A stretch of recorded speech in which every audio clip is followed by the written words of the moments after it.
Hello everyone, and welcome back to another Hard Count podcast. Today we're going to be going over why the New Orleans Saints should be the Super Bowl favorites for Super Bowl 55. So let's get right into it.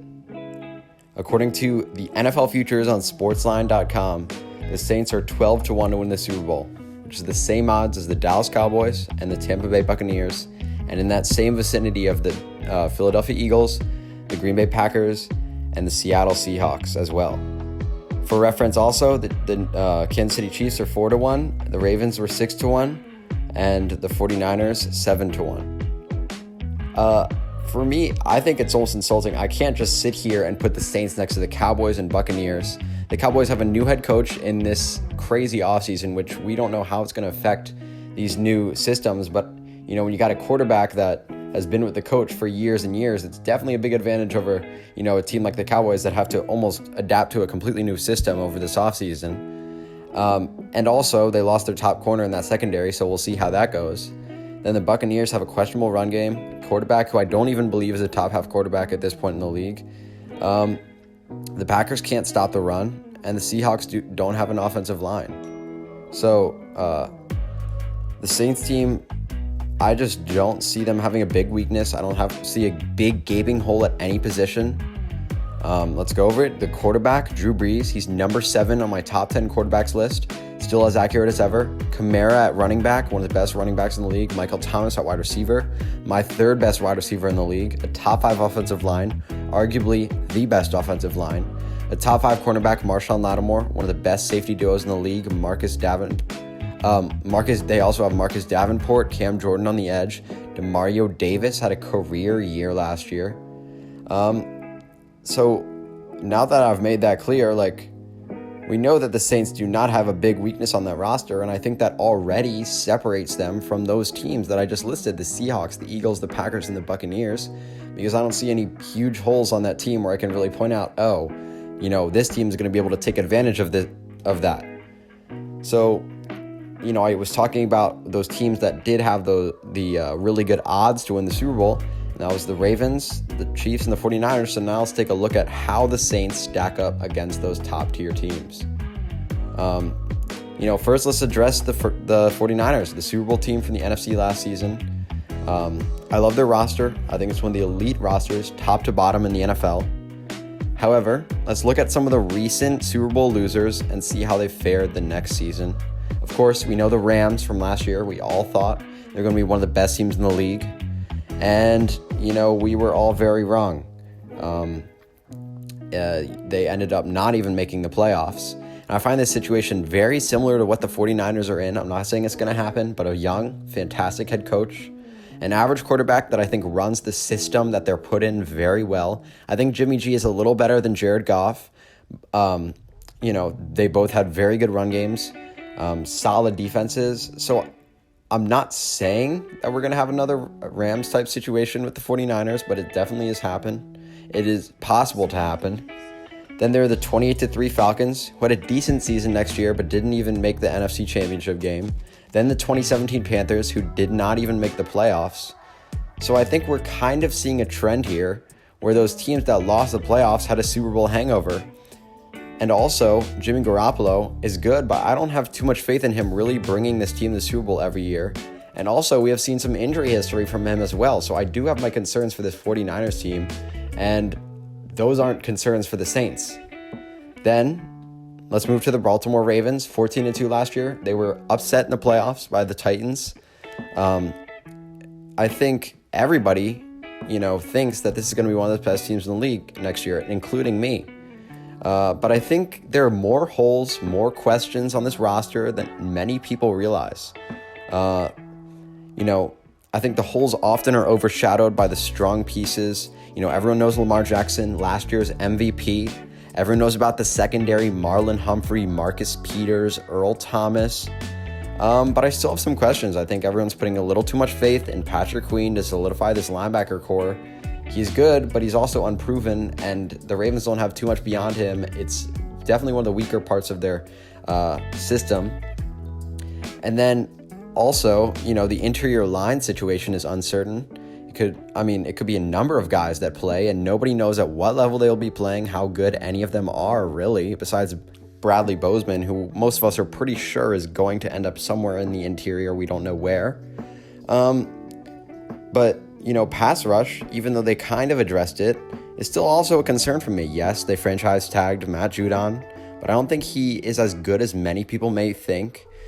They also added Calais Campbell, but I don't think he's the most explosive of pass rushers. I think he'll really help in that run game. And, I don't know if he will really be able to unlock his full potential in the pass rush in Baltimore. So that'll be, in that Baltimore scheme. So that'll be interesting to see what happens with the pass rush, but I still think it's a question. And then there's also the concern that Lamar gets injured. I hate to say it, but his style of play makes him more injury prone than the average quarterback. So we just go over all those things, and I think there's a little too much uncertainty on this Ravens team for me to be completely sold on them being, the best team in the league heading into 2020. Even though I think they are still one of the top teams, it's just I'm explaining it's not locked in like this is the best team in the league. And then now the Chiefs, and I think this is the closest one, the Chiefs and the Saints, because I believe that the Chiefs, along with the Saints, have the least holes on their roster. But still, they just won a Super Bowl, and same thing goes with the 49ers. I think there's a Super Bowl drought that there's kind of been a trend with, and the only team that we've really seen overcome it is the Patriots, and most teams are not the New England Patriots. Who knows? The Chiefs could be, but we haven't really seen it yet. I think there are more holes on this team than the Saints team last year. Chiefs were the 4th worst in run defense. Lucky they didn't have to face the Ravens. We saw... I think it really could hurt them this year. Also, I don't think they have a tremendous number 1 corner either. Breland is definitely not Lattimore. So I think while the Chiefs roster is very good, I don't think it's as good as the Saints roster. And I still have my concerns for the Chiefs for next year. Now, let's get into what I think is some of the Saints' weaknesses are, and I'm going to address them here. And I think these concerns are overblown, and I don't think they really represent this team at all. The 2 major criticisms of the Saints that I hear time and time again, they're not a big play team. They can't get down the field. And also, they cannot succeed in the playoffs. They choke every time.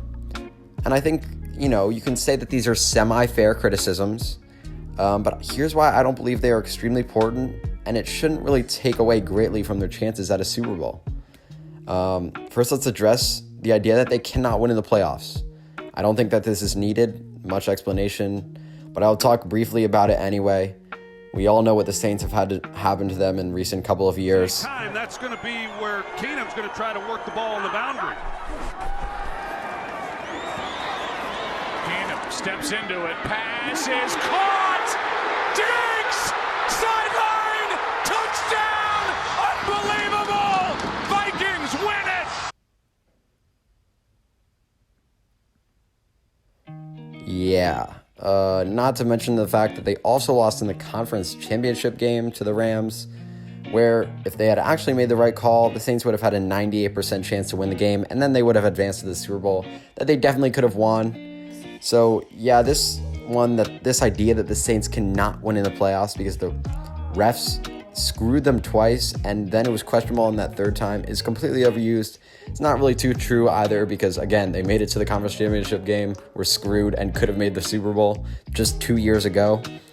And now I think we're going to address the more fair criticism of the Saints, and that is that they're not the most explosive team on offense.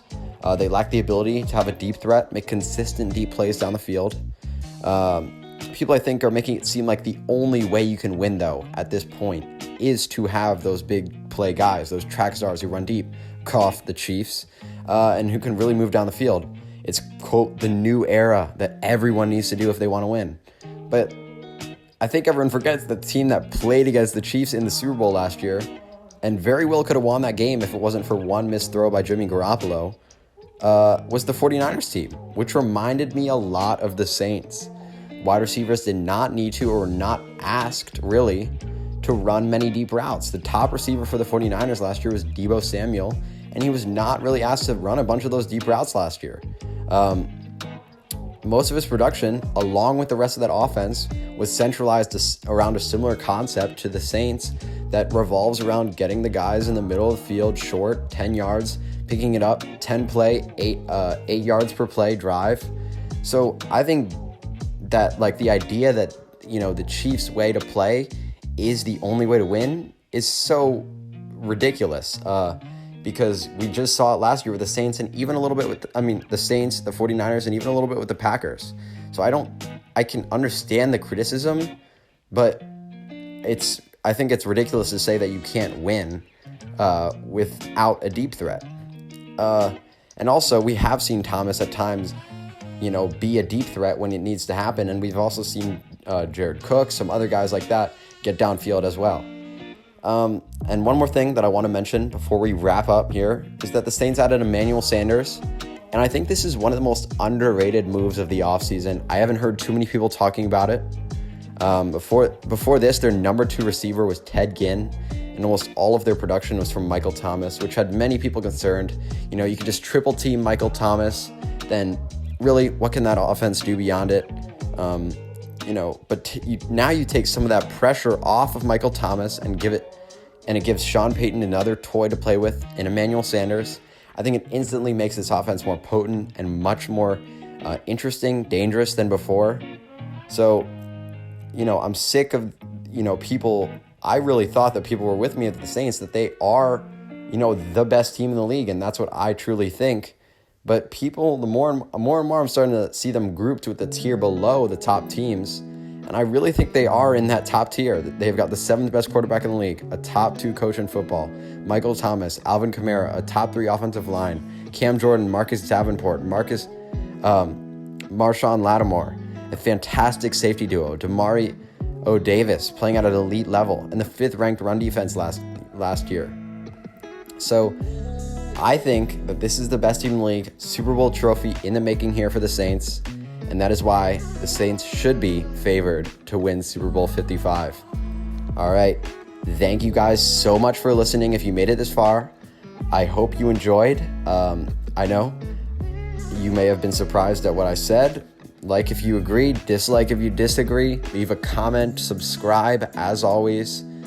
And yeah, thanks so much for listening again. Here's a video that you might like, and here, if you want to subscribe. Thanks again so much. Peace.